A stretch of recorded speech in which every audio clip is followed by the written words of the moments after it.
Imagine stepping into a room where every face screams, "You don't belong." Every whisper questions your worth.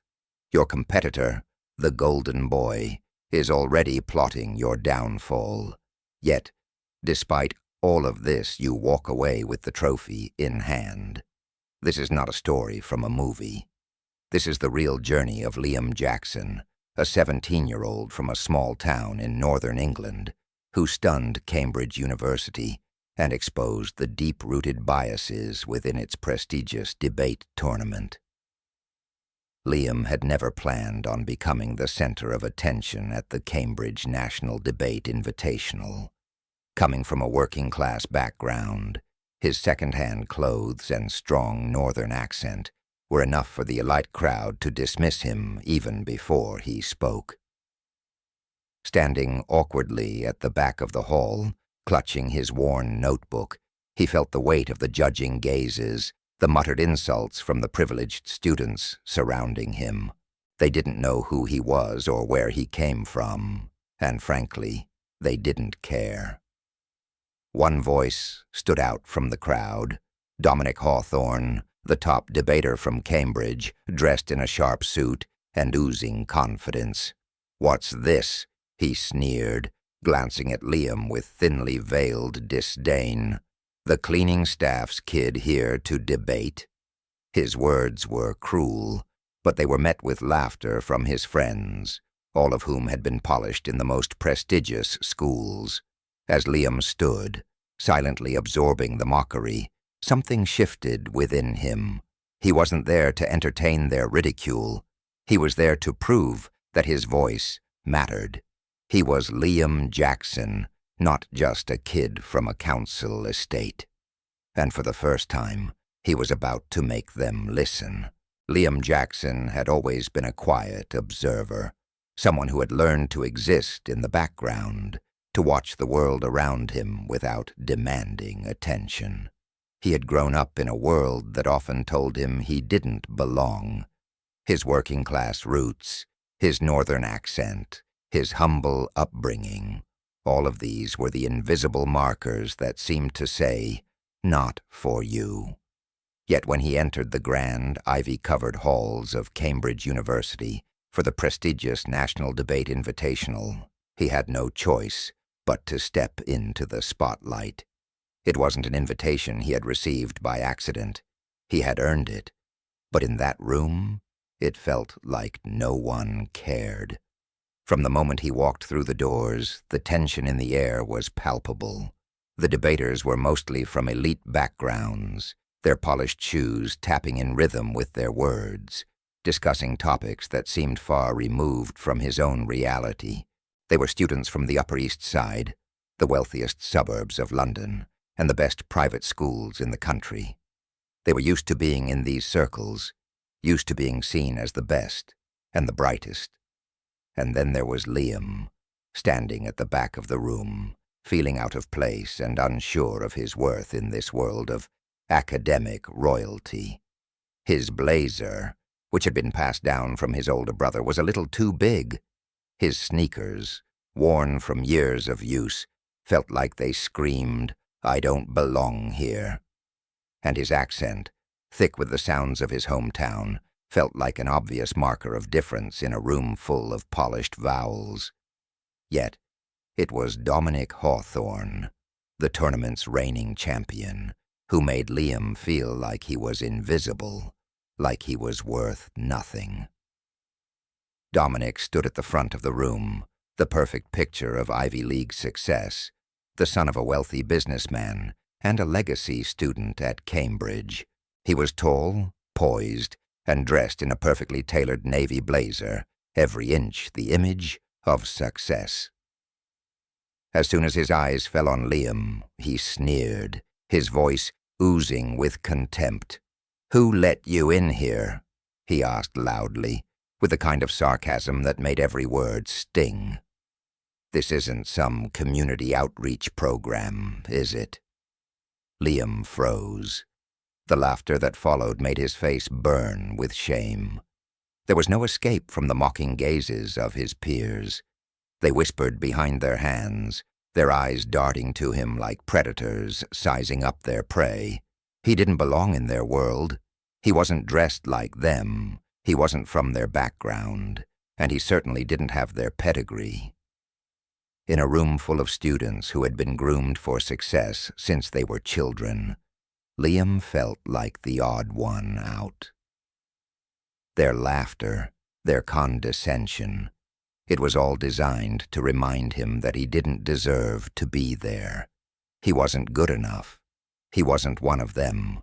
But what they didn't know, what they didn't see, was the fire burning inside Liam. He wasn't going to let them break him.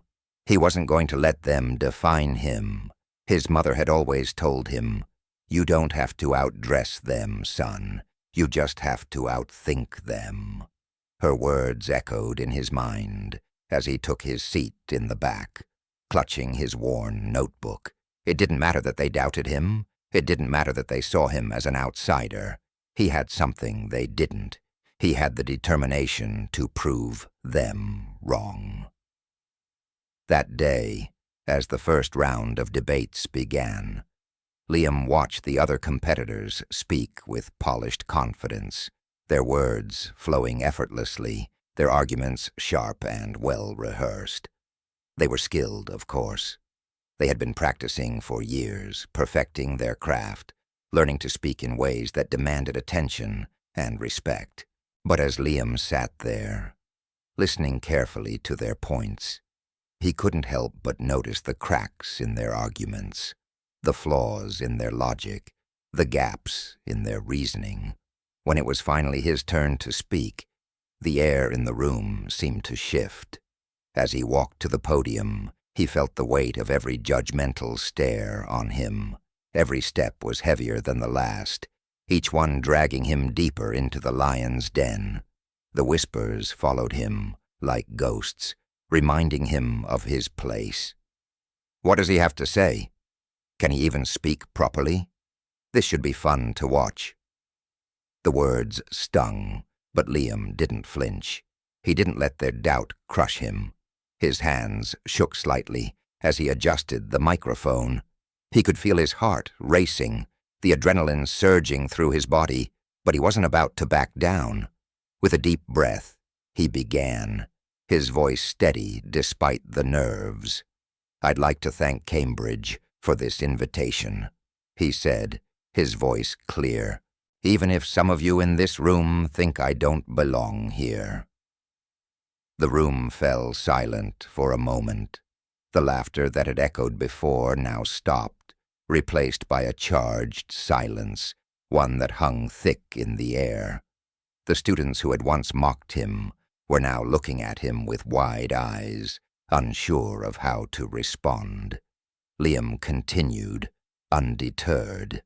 He spoke of the systemic biases that had shaped his life, of the struggles he had faced growing up in a neighborhood where opportunities were scarce, where the best education wasn't just hard to come by.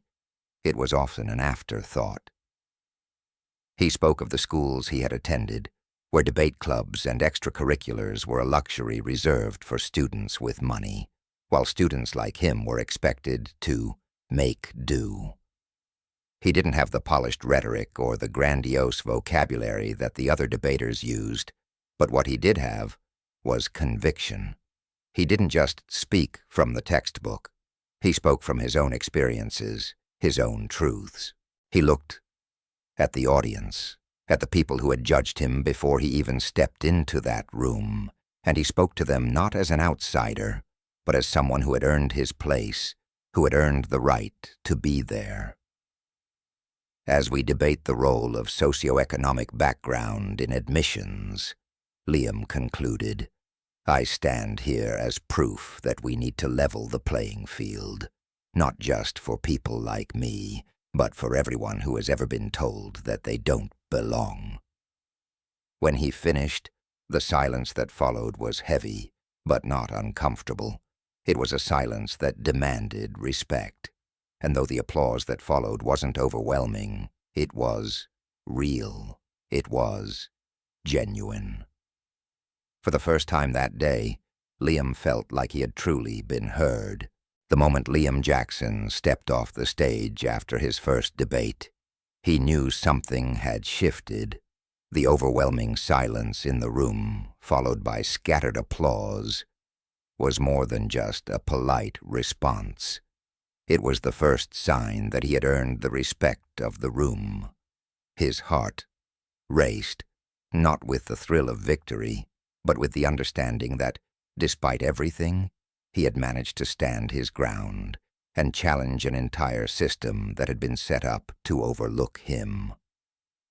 That night, as the debate hall emptied and Liam made his way back to his seat, he couldn't help but feel the weight of the whispers that still lingered in the air. Some were mocking him, others were uncertain, and a few were quietly impressed. But none of them knew the full extent of the battle Liam was fighting. It wasn't just a battle for a trophy. It was a battle for recognition, for respect, and for the right to occupy a space that had long been reserved for people far different from him. The second round loomed, and the stakes were only getting higher. The topic for the next debate was released: the role of affirmative action in university admissions.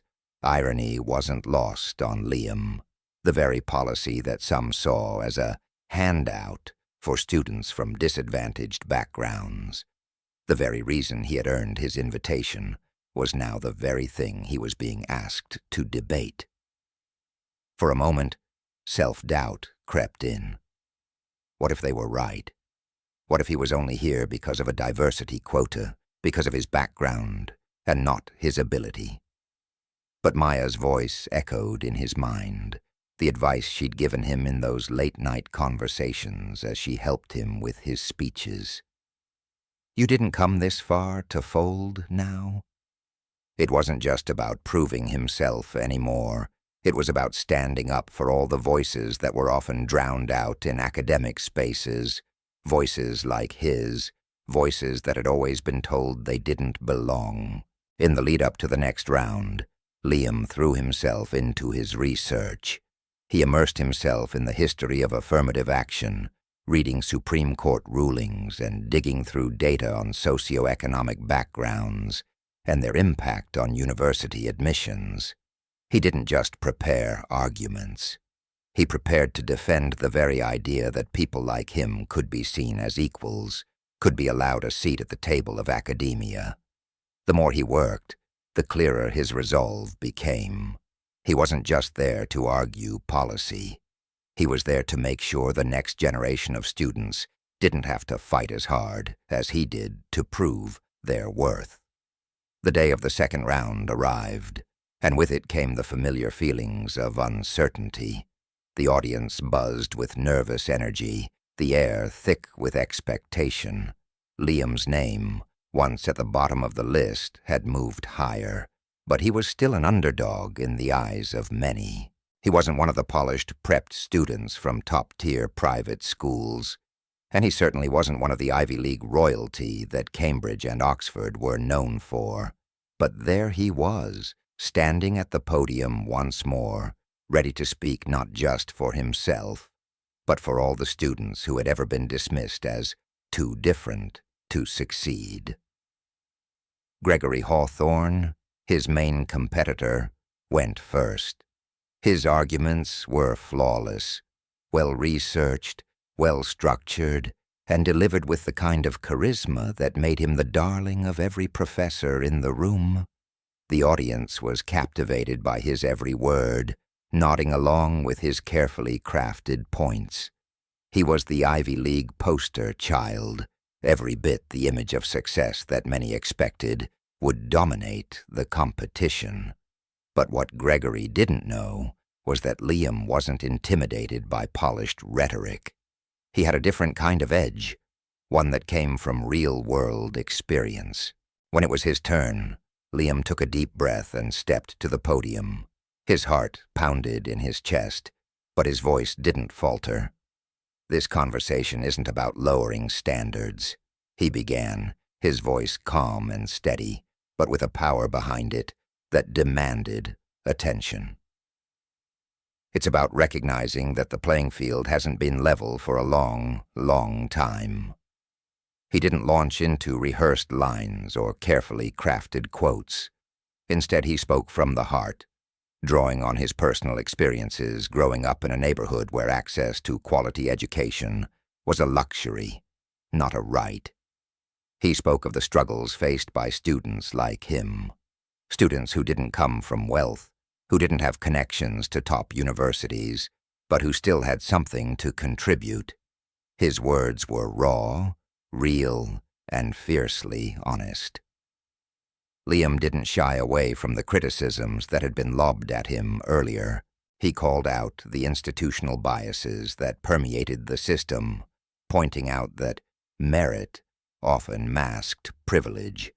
He asked the judges to consider how many of them, sitting in that room, would have been able to make it without the help of private tutors, elite prep schools, and connections that only the wealthy could afford. His argument wasn't just about affirmative action. It was about fairness and recognition of the fact that some students had to work 10 times harder just to get the same opportunity. When he finished, the room fell into a deep silence, the kind that only comes when someone has said something that strikes at the heart of a long-held belief. The applause, when it came, wasn't overwhelming, but it was real. It wasn't the polite applause given to Gregory earlier. It was the applause given to someone who had spoken truth. For the first time in the competition, Gregory's confident smirk faded. The other students who had looked at Liam with dismissiveness now seemed unsure. Liam hadn't just survived the second round. He had shaken the foundations of the tournament. His voice had been heard, and it mattered. And for the first time, the other debaters weren't laughing. They were listening. As the rankings were posted, Liam was stunned to see his name in the top 16. He had made it to the quarterfinals, beating out many students who had been considered the favorites to win. He wasn't at the top of the list, but he was no longer an afterthought. He had proven, not just to them, but to himself, that he belonged in that room, that he could play with the best of them, and maybe, just maybe, even surpass them.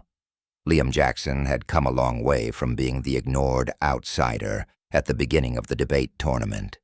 He had fought tooth and nail, his voice growing louder and clearer with each round. What began as a struggle to be heard, to prove that he belonged, had turned into something more, a personal battle to redefine the academic space he found himself in. With each speech he delivered, he not only chipped away at the doubts others had about him, but also confronted the biases ingrained in the system that kept people like him on the periphery. After his impressive performance in the previous round, Liam felt a sense of growing confidence, but the weight of the competition was far from over. The stakes were high, and he knew that he couldn't let up. But just when it seemed like things were falling into place, a cruel turn of events threatened to derail everything he had worked so hard for. The sabotage came in the form of an unexpected email, a carefully crafted manipulation designed to throw Liam off balance. The message appeared to be from the official debate committee, altering the assigned debate topic for the next round. The new topic was completely different from what Liam had prepared for: the impact of technology on human communication. With only hours to go before the round, Liam felt panic rising within him. The email appeared legitimate, with the official logo and a professional tone that seemed to leave little room for doubt. Yet something about it felt off, a gut feeling that Liam couldn't ignore. He quickly realized that the situation didn't feel right. No one else had reported a change in the topic, and when he looked back through the official schedule, it didn't match. As he checked his phone again, his suspicions were confirmed. The email had been a fake. But who would send such an email, and why? Who had the motive to disrupt his preparation at such a crucial stage? Liam's mind raced. The same person who had mocked him early on, the person who seemed to have an ongoing vendetta against him, was none other than Gregory Hawthorne. Gregory's smirk from earlier in the tournament lingered in Liam's mind. Could it be him? The sabotage seemed to fit with the kind of underhanded tactics Gregory was known for. The question gnawed at him, but there was no time to dwell on it. If he wanted to remain in the competition, he needed to rise above the chaos. Liam's determination took over. His mother's words echoed in his head. You didn't come this far to fold now. He had prepared for weeks for the other topic, but now he had to start from scratch. His heart pounded as he sat down at his desk, flicking through research, gathering arguments, and piecing together a new speech on the fly. With barely a few hours before the round, his fingers flew across the keyboard, rapidly compiling data, quoting studies, and writing an entirely new framework of arguments that could hold up under scrutiny. As he worked, Liam pushed the panic aside. He knew what this moment meant. This wasn't just a test of his knowledge. It was a test of his resilience. He had faced obstacles throughout his life, from being underestimated by his peers to being disregarded by his teachers. But every time, he had found a way to fight back, to prove that his voice mattered. This time was no different. He would take the challenge head-on, no matter how much it seemed designed to trip him up. By 2 a.m., when the final pieces of his speech were written, Liam allowed himself to rest for a few moments. His eyes burned from exhaustion, and his hands ached from hours of typing.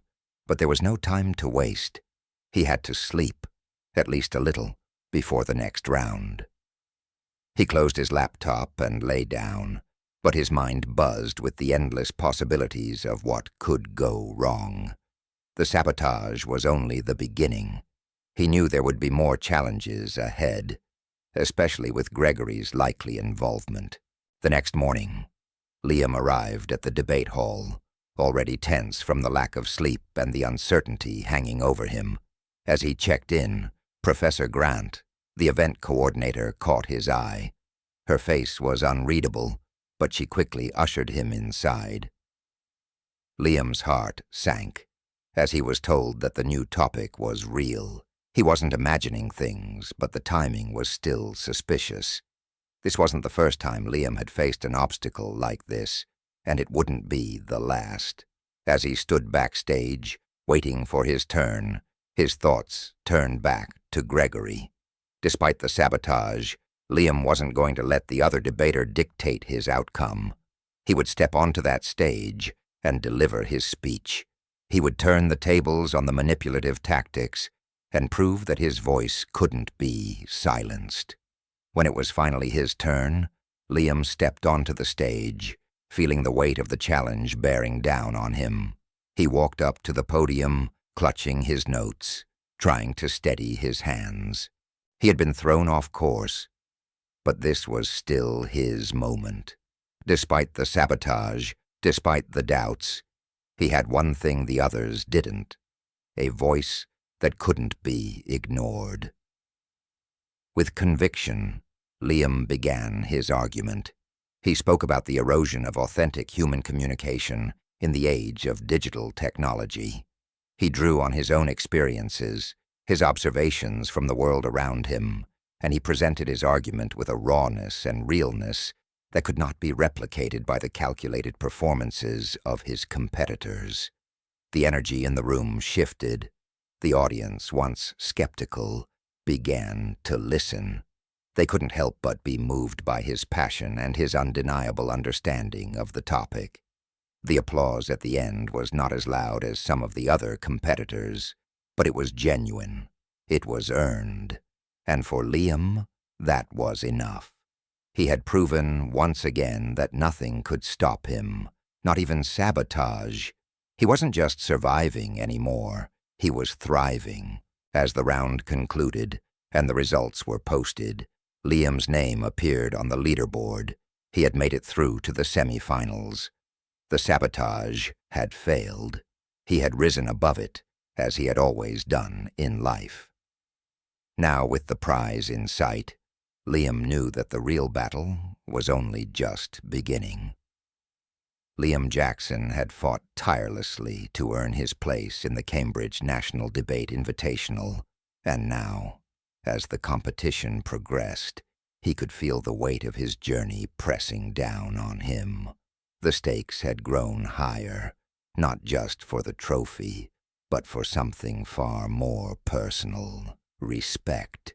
He had defied the odds, stood up to mockery, and pushed past the sabotage orchestrated by his competitor. Yet as the tournament neared its final stages, Liam knew that the hardest part was still ahead. The semifinal round loomed, and with it came the undeniable tension of facing off with his fiercest opponent, Gregory Hawthorne. Gregory, with his pristine suit and carefully constructed rhetoric, had been the golden boy of the competition from the very start. His polished speeches and confident manner had won the admiration of most of the audience. In many ways, he embodied the typical image of what the debate world expected: an Ivy League legacy with connections, eloquence, and the privilege to back it up. But Liam wasn't intimidated. He had already shown that he could go toe-to-toe with the best. This round wasn't just about beating Gregory. It was about proving that someone like him, with no legacy or pedigree, could still break through and make a mark in a system that had long excluded people like him. The topic for the semifinal was challenging. Social movements driven by digital activism are less effective than traditional grassroots organizing. The irony wasn't lost on Liam. This was the perfect topic for him, something he could speak to from his own experiences. He had lived through the transformative power of digital activism in his own community in Birmingham. He had seen how online petitions, hashtags, and fundraisers had been the only avenues for change, especially for people from underrepresented backgrounds. As the day of the semi-final arrived, the air in the debate hall was thick with anticipation. The space was filled with students, professors, and journalists, all eager to see how the competition would unfold. The tension was palpable as the audience prepared for the final round. Gregory, as expected, was the first to take the stage. He strutted up to the podium, his charisma filling the room as he expertly laid out his arguments. His polished delivery was hard to ignore, and the audience hung on every word he said. Gregory's argument was sharp, precise, and filled with personal anecdotes. It was clear that he had done his research, and he knew how to command a room. But Liam wasn't there to match Gregory's showmanship. He was there to speak the truth. When it was his turn, Liam stood tall, taking a moment to absorb the energy of the room. He had been underestimated before, but now he had earned the right to be there. His mind was clear, and his heart was set on the message he needed to deliver. The moment he stepped up to the podium, he let the weight of his personal connection to the topic ground him. "This conversation isn't about lowering standards," Liam began, his voice steady but full of conviction.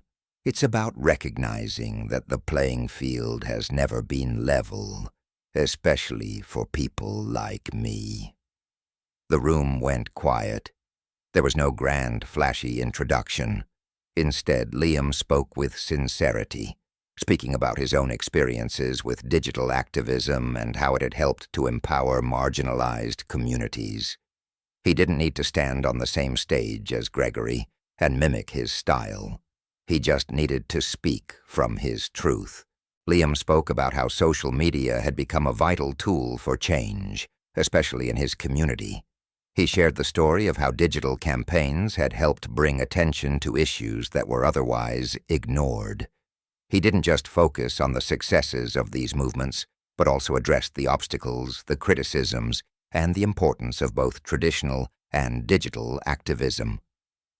I'm here today because digital activism gave people like me a voice. Liam continued, his words sharp. Because of the internet, our stories were able to travel farther than they ever could before. It wasn't just about hashtags and petitions. It was about creating real change. It was about making the world listen. As he closed his speech, the atmosphere in the room had shifted. The audience, once skeptical, was now paying attention. Some of the faculty members who had doubted him earlier now looked at him with growing respect. The applause, when it came, was stronger this time. It wasn't just polite or scattered. It was genuine, real. Gregory's confident smile had faded, his earlier arrogance replaced with uncertainty. For the first time in the competition, it seemed that Liam had gotten under his skin. When the judges returned with their decision, they announced that Liam had won the round. He had made it to the finals, surpassing not only Gregory but also expectations. His performance had not only earned him a spot in the final round, but had made him a force to be reckoned with. For Liam, this wasn't just a victory. It was validation. The world had finally seen him for what he was, a brilliant, passionate speaker who had earned his place in the room. The news spread quickly, and whispers of his victory reverberated throughout the halls. Liam had been considered an outsider, but now, in the eyes of many, he was a contender. And it wasn't just about winning the debate. It was about changing the way the system viewed people like him. For the first time, the world could see that talent doesn't have to come from privilege. It can come from anywhere, from the streets of Birmingham, from a boy who had spent years being underestimated. Liam had faced doubt, ridicule, and sabotage, but through it all, he had fought. He had proven, not just to his peers, but to himself, that he belonged. The battle wasn't over yet, but Liam knew that no matter what happened in the final round, he had already won. The final round of the Cambridge National Debate Invitational had arrived, and with it came the weight of everything that Liam Jackson had fought for.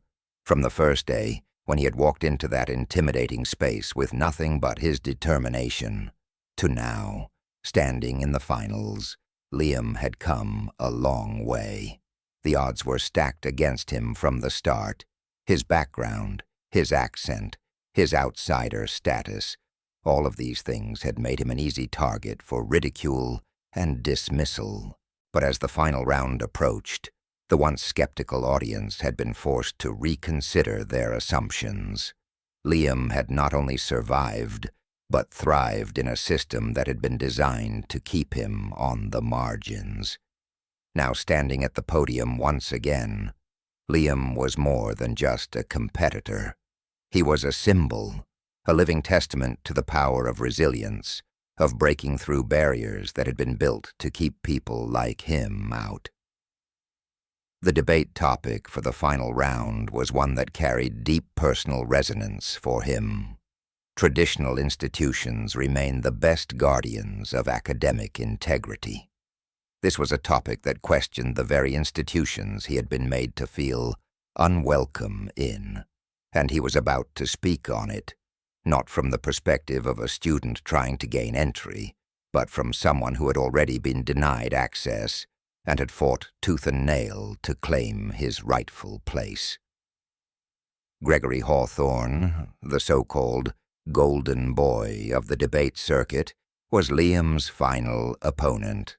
He was everything that Liam was not: confident, polished, and born into privilege. Gregory had been the undisputed star of the tournament, his speeches flawless, his arguments sharp. He was the one that everyone expected to win, But Liam knew this moment was bigger than just a debate. It was about shifting the narrative, about proving that brilliance did not belong to a select few, but could emerge from anywhere. No matter your background, no matter your history. When Gregory took the stage, he wasted no time in delivering his well-rehearsed arguments. He spoke with the kind of charisma that made him a natural at this kind of competition. His words were carefully chosen, his arguments precise. He painted a picture of traditional institutions, like universities, being the gatekeepers of knowledge, protecting academic integrity, and ensuring that the best minds rise to the top. His delivery was smooth, but there was something missing. He spoke of fairness and merit, but it was the same meritocratic narrative that had always worked in his favor, that had never forced him to question the system. Gregory was, in many ways, the embodiment of the very system that Liam had been forced to fight against. When it was Liam's turn, the tension in the room was palpable. He stepped forward, his nerves steady, his focus sharp. As he walked to the podium, he looked out at the audience, at the professors, the students, the faculty, and then at Gregory, who stood across from him with a smirk still plastered on his face. But Liam knew something Gregory didn't. This wasn't just about the debate. This was about proving that his voice mattered, that the stories of students like him, from places like Birmingham, were just as valid as the ones told by the privileged elite. Liam took a deep breath, adjusted the microphone, and began, his voice calm but firm. "Ladies and gentlemen," he started, "we're here today to discuss academic integrity. But for many of us, that term has always been tied to institutions that weren't built for us, that weren't designed with our voices in mind." He paused, letting his words sink in. The room fell silent, hanging on his every word. He didn't use the polished rhetoric of his opponent. Instead, he spoke from his heart, from the lived experience of someone who had been overlooked and underestimated for far too long. For years, institutions like the one we're sitting in today have told people like me that we don't belong. Liam continued. They've told us that the system is fair, that anyone who works hard enough will succeed. But that's a lie.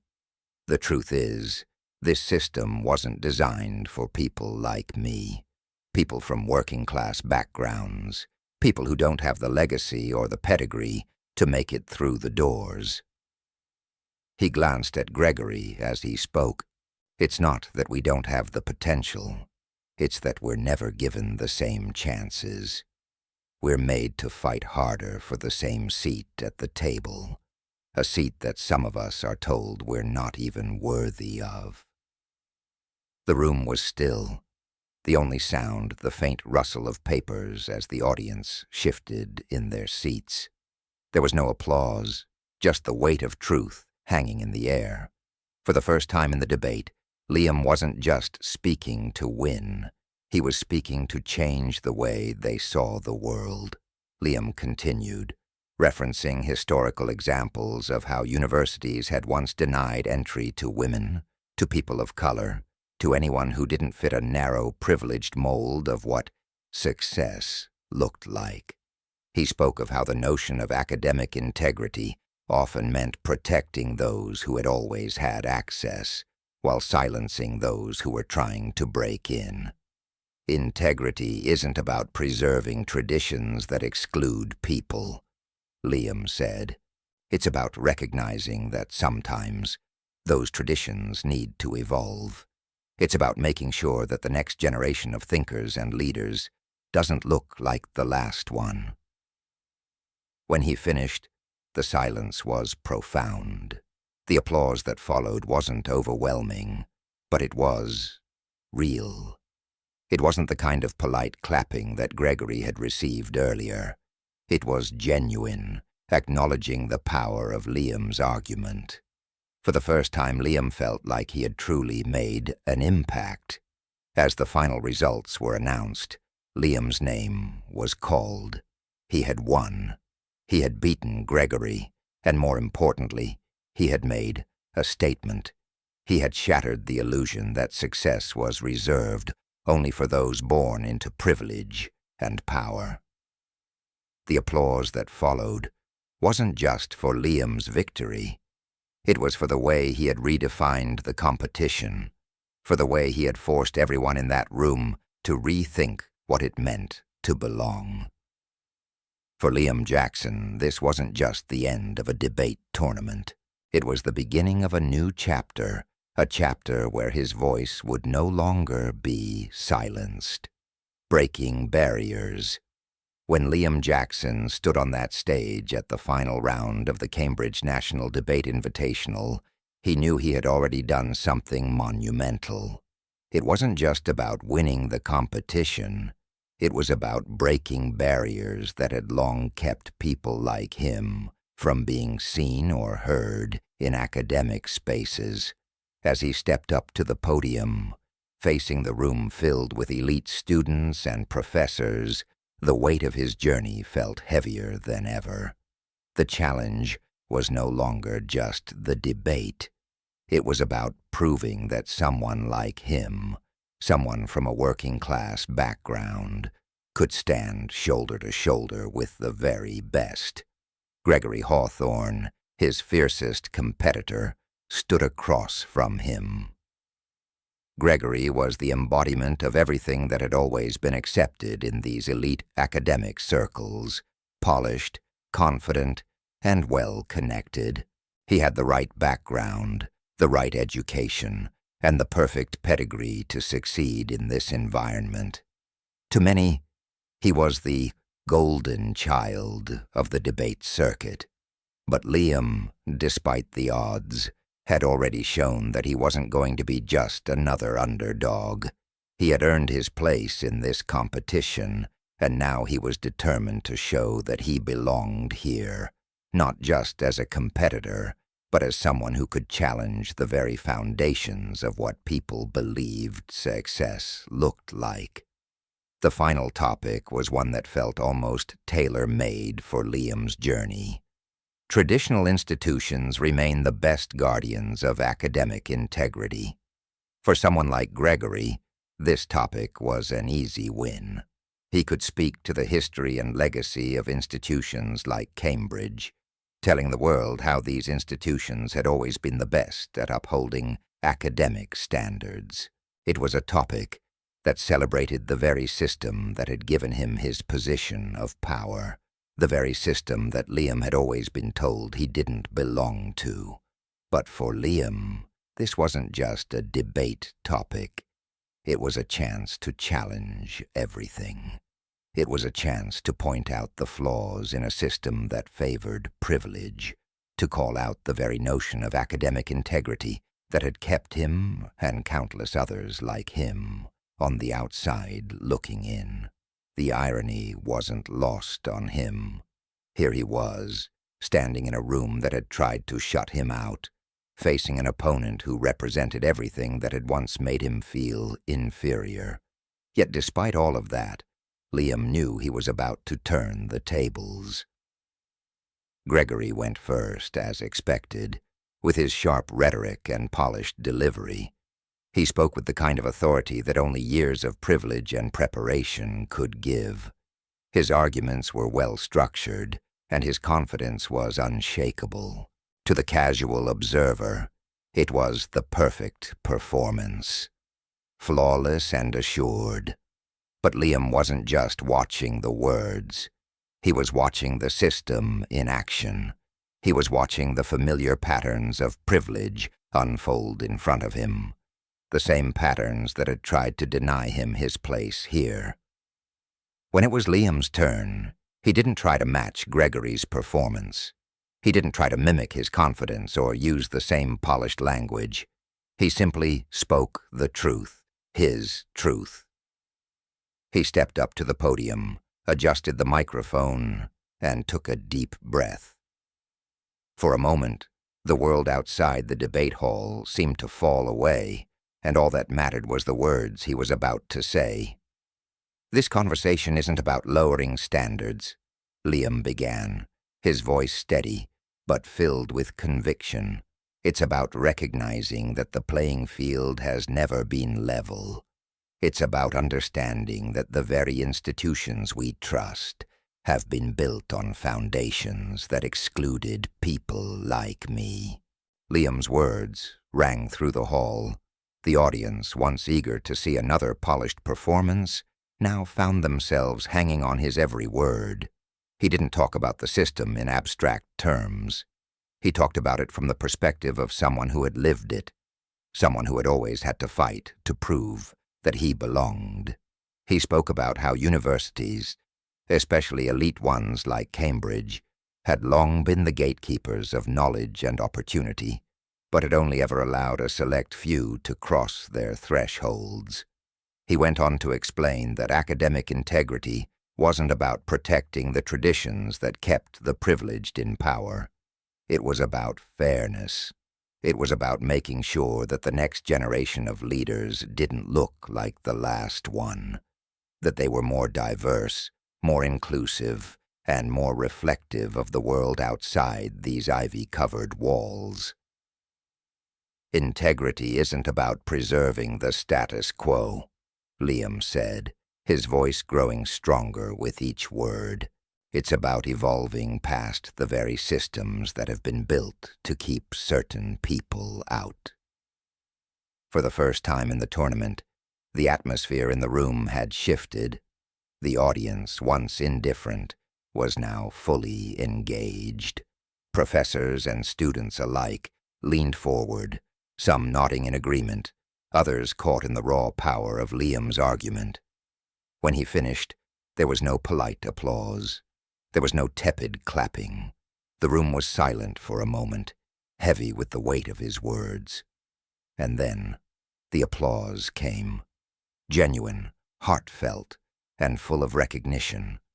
Liam had not only made it to the final round, but he had done something even more important. He had forced everyone in that room to reconsider what they believed about success and about who truly belonged in these spaces. Gregory's confident smirk had faded, replaced by something Liam couldn't quite place. He had cracked the illusion of perfection, and in doing so, he had shown the world that the system wasn't as flawless as it pretended to be. As the judges announced the results and Liam's name was called, he stood there in disbelief. He had made it to the final round. But even more than that, he had proved that he could stand alongside the best of them. He wasn't just surviving the competition. He was changing the way people saw him, and in doing so, changing the way they saw the very system that had once tried to shut him out. For Liam, this was just the beginning. In the end, Liam Jackson's victory wasn't just about winning the debate or earning a trophy. It was about proving that true brilliance doesn't come from privilege or pedigree, but from the courage to stand tall and defy expectations. For someone who had always been told he didn't belong, this triumph marked a monumental shift, not just in his life, but in the way he saw the world. The system, once designed to overlook him, now had to make room for his voice. In that moment, Liam showed everyone that determination and resilience were more powerful than any fancy background or polished appearance. But the true victory lay in what came after. He didn't let the system continue to define his worth. Instead, he used his moment in the spotlight to call out the very system that had kept him and others like him on the outside. It was a victory for every underdog, every person who has ever felt small or unseen. And though the battle had been won, Liam's journey was far from over. The world now knew his name, and they would have to listen. In life, you may often feel like you don't belong, or that your voice doesn't matter. Society may place barriers in your way, telling you to stay quiet, to fit in, or to simply accept your place. But the truth is, brilliance and success don't come from conformity. They come from being authentic, from staying true to yourself, and from daring to be different. When you stand up for what you believe in and refuse to let the world define you, you open doors that others didn't even know existed. Your uniqueness is your strength, and sometimes all it takes is one moment of courage to show the world who you really are. If this story has inspired you, share your thoughts in the comments below. Have you ever been underestimated? How did you prove them wrong? Don't forget to like this video, subscribe to the channel, and turn on the notification bell so you never miss a story that could change the way you see yourself and the world around you. Together, we can keep sharing stories that inspire, challenge, and empower each other.